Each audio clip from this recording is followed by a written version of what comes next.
नमस्कार। प्रादेशिक समाचार के साथ मैं पूनम किरकेट्टा। पहले मुख्य समाचार।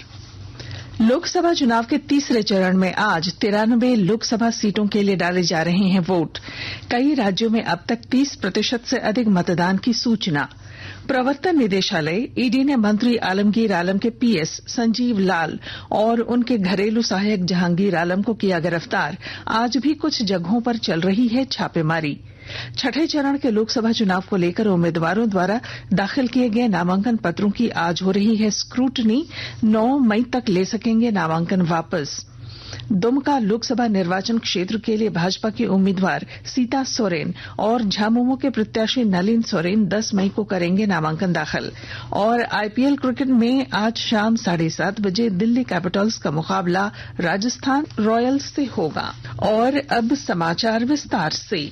लोकसभा चुनाव के तीसरे चरण का मतदान आज हो रहा है। इस चरण में 10 राज्यों और 1 केंद्र शासित प्रदेश की 93 लोकसभा सीटों के लिए वोट डाले जा रहे हैं। सुबह 7 बजे से शुरू हुआ मतदान शाम 6 बजे तक चलेगा।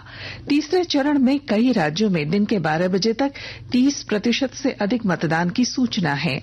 पश्चिम बंगाल में लगभग 33%, गोवा में 31%, मध्य प्रदेश में 30% और छत्तीसगढ़ में भी 30% मतदान की सूचना है। प्रवर्तन निदेशालय ईडी ने कल ग्रामीण विकास विभाग के मंत्री आलमगीर आलम के पीएस संजीव लाल, उनके सहायक 2 अभियंता और बिल्डर के ठिकानों पर छापेमारी की थी। इस छापेमारी के बाद ईडी ने आलमगीर आलम के पीएस संजीव लाल और उनके सहायक जहांगीर आलम को गिरफ्तार कर लिया है, जिन्हें आज कोर्ट में पेश किया जाएगा। ईडी ने इन दोनों को पूछताछ के लिए कोर्ट से रिमांड के लिए 10 दिनों का आग्रह किया था। कोर्ट ने 7 दिनों की रिमांड स्वीकृत की है। इससे पहले कल ईडी ने छापेमारी में इन ठिकानों से कुल 35 करोड़ 23 लाख रुपए बरामद किए थे। ईडी की छापेमारी आज भी कुछ जगहों पर चल रही है। लोकसभा चुनाव के छठे चरण को लेकर प्रत्याशियों द्वारा दाखिल किए गए नामांकन पत्रों की स्क्रूटनी आज की जा रही है। प्रत्याशी 9 मई तक नामांकन वापस ले सकेंगे। इसके साथ ही योग्य उम्मीदवारों की अंतिम सूची जारी की जाएगी। छठे चरण के लिए 25 मई को मतदान होना है। कल नामांकन दाखिल करने की अंतिम तारीख खत्म होने के बाद राजनीतिक सरगर्मी बढ़ गई है। निर्वाचन आयोग ने लोकसभा चुनाव के 7वें और अंतिम चरण के लिए अधिसूचना जारी कर दी है। इस चरण में 7 राज्यों और 1 केंद्र शासित प्रदेश की 57 लोकसभा सीटों पर मतदान होगा। उत्तर प्रदेश और पंजाब की 13, पश्चिम बंगाल की 9, बिहार की 8, ओडिशा की 6, हिमाचल प्रदेश की 4, झारखंड की 3 और केंद्र शासित प्रदेश चंडीगढ़ की 1 सीट पर इस चरण में मतदान होगा। इस महीने की 14 तारीख तक नामांकन दाखिल किए जा सकते हैं। 1 जून को वोट डाले जाएंगे। 25 मई को वोट करेगा जमशेदपुर। इस अभियान के तहत बूथों पर मतदाताओं की संख्या कैसे बढ़े, इसे लेकर एक जागरूकता कार्यक्रम का आयोजन किया गया। मौके पर प्रमंडलीय आयुक्त मनीष कुमार ने कहा कि लोकतंत्र में हर एक वोट का महत्व है, जिसे हर लोग समझें और जमकर वोट करें। दुमका लोकसभा निर्वाचन क्षेत्र के लिए भारतीय जनता पार्टी की उम्मीदवार सीता सोरेन 10 मई को नामांकन पत्र दाखिल करेंगी। झारखंड मुक्ति मोर्चा के उम्मीदवार नलिन सोरेन भी उसी दिन अपना नामांकन पत्र दाखिल करेंगे। दुमका लोकसभा निर्वाचन क्षेत्र के अंतर्गत दुमका जिले के 3 विधानसभा क्षेत्र दुमका, जामा और शिकारीपाड़ा, जामताड़ा जिले के 2 विधानसभा क्षेत्र नाला और जामताड़ा तथा देवघर जिले का 1 विधानसभा क्षेत्र साथ आता है। आकाशवाणी के ताजा तरीन समाचारों के लिए आप हमारी वेबसाइट news.on.air.gov.in पर लॉग ऑन कर सकते हैं। ताजा समाचार X handle @AIR news alerts और Facebook page all India radio news पर भी उपलब्ध है। आप प्रादेशिक समाचार एकांश के एक्स हैंडल @AIR News_Ranchi और फेसबुक, इंस्टाग्राम पेज तथा YouTube channel AIR News Ranchi पर भी हमारे बुलेटिन सुन सकते हैं। प्रादेशिक समाचार आप आकाशवाणी रांची से सुन रहे हैं। मौसम विभाग के अनुसार बादल छाने और कुछ जगहों पर बूंदाबांदी होने से राज्य के अधिकांश जिलों में तापमान में कमी आई है। मौसम विभाग के अनुसार आज संताल परगना में तेज हवा और गरज के साथ ओलावृष्टि की संभावना है। मौसम विभाग ने बताया है कि 40 से 50 किलोमीटर प्रति घंटे की रफ्तार से आज हवाएं चल सकती हैं। खूंटी जिले में तापमान 40 डिग्री सेल्सियस पहुंच गया है। प्रचंड गर्मी पड़ने के कारण लोगों का घरों से बाहर निकलना मुश्किल हो रहा है। विस्तृत ब्यौरे के साथ हमारी संवाददाता। खूंटी जिले में तापमान 40 डिग्री सेल्सियस पहुंच गया है। इस विपरीत परिस्थिति में पानी की जरूरत को पूरा करने के लिए मुरहू के मडगांव ग्राम सभा के सदस्य बाहर निकले और सुबह 9 बजे से दोपहर 12 बजे तक मदैत व श्रमदान परंपरा के तहत बोरी बांध बनाया। ग्रामीणों ने निर्णय लिया कि अब मझगांव सीमांत क्षेत्र से अवैध बालू का उठाव भी नहीं होने दिया जाएगा। मडगांव की ग्राम प्रधान जुनास डोडराय ने बताया, बालू के अवैध उठाव और गर्मी के कारण नदी की धारा किसी नाला की तरह बह रहा था।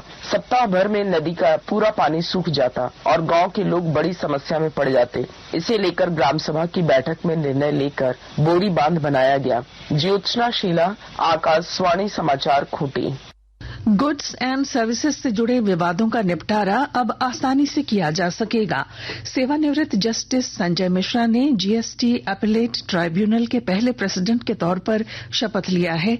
वित्त मंत्री और कॉरपोरेट मामलों की मंत्री निर्मला सीतारमण ने जस्टिस मिश्रा को पद और गोपनीयता की शपथ दिलाई है। गोड्डा जिले के लालमटिया के राजमहल कोल परियोजना के हुर्राशी कोयला खनन क्षेत्र का तकनीकी निदेशक नीलाद्री राय ने निरीक्षण किया। 2 दिनों के दौरे पर आए तकनीकी निदेशक ने कोयला उत्पादन में बढ़ोत्तरी को लेकर कई दिशा निर्देश दिए। उन्होंने कहा कि कोयला खदान को लेकर सुरक्षा का सारा ध्यान रखा जाना चाहिए। सरायकेला खरसावां जिला बार एसोसिएशन के चुनाव के लिए सुबह 7:30 बजे से मतदान शुरू हुआ। सुबह 9:30 बजे तक लगभग 48% वोटर मतदान कर चुके थे। मुख्य चुनाव पदाधिकारी अजीत कुमार दास ने बताया कि दोपहर 2:30 बजे से मतगणना शुरू की जाएगी और शाम 5 बजे तक परिणाम की संभावना है। देवघर न्याय सदन देवघर में मोटर एक्सीडेंट क्लेम केसेस की सुनवाई के लिए कल विशेष लोक अदालत का आयोजन किया जाएगा। इसमें मोटर वाहन से हुए दुर्घटना दावे से संबंधित मामलों की सुनवाई की जाएगी और सुलह के आधार पर इन्हें निष्पादित किया जाएगा। हॉकी। रांची स्थित मोरहाबादी के मरांग गोम के जयपाल सिंह मुंडा हॉकी स्टेडियम में आयोजित राष्ट्रीय महिला हॉकी में आज झारखंड का मुकाबला मणिपुर से होगा।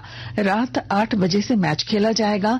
इससे पहले कल हरियाणा के साथ हुए मुकाबले में झारखंड पेनाल्टी शूट आउट में हरियाणा से 1 के मुकाबले 4 गोल से हार गया। वहीं 3 अन्य मुकाबलों में बंगाल, ओडिशा और मध्य प्रदेश की टीमें भी विजेता रहीं।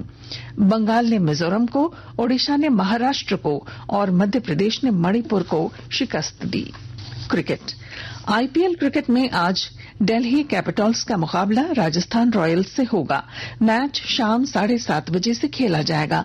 प्लेऑफ की दौड़ में बने रहने के लिए दिल्ली कैपिटल्स को हर हाल में राजस्थान रॉयल्स को हराना होगा। राजस्थान रॉयल्स की टीम अभी जबरदस्त फॉर्म में खेल रही है। दिल्ली ने अभी तक 11 में से 5 मैच जीते हैं। और अब बुलेटिन के आखिर में मुख्य समाचार एक बार फिर। लोकसभा चुनाव के तीसरे चरण में आज 93 लोकसभा सीटों के लिए डाले जा रहे हैं वोट। कई राज्यों में अब तक 30% से अधिक मतदान की सूचना। प्रवर्तन निदेशालय ईडी ने मंत्री आलमगीर आलम के पीएस संजीव लाल और उनके घरेलू सहायक जहांगीर आलम को किया गिरफ्तार। आज भी कुछ जगहों पर चल रही है छापेमारी। छठे चरण के लोकसभा चुनाव को लेकर उम्मीदवारों द्वारा दाखिल किए गए नामांकन पत्रों की आज हो रही है स्क्रूटनी। 9 मई तक ले सकेंगे नामांकन वापस। दुमका लोकसभा निर्वाचन क्षेत्र के लिए भाजपा के उम्मीदवार सीता सोरेन और झामुमो के प्रत्याशी नलिन सोरेन 10 मई को करेंगे नामांकन दाखिल। और आईपीएल क्रिकेट में आज शाम 7:30 बजे दिल्ली कैपिटल्स का मुकाबला राजस्थान रॉयल्स से। और इसके साथ ही आकाशवाणी रांची से प्रादेशिक समाचार का ये बुलेटिन समाप्त हुआ। नमस्कार।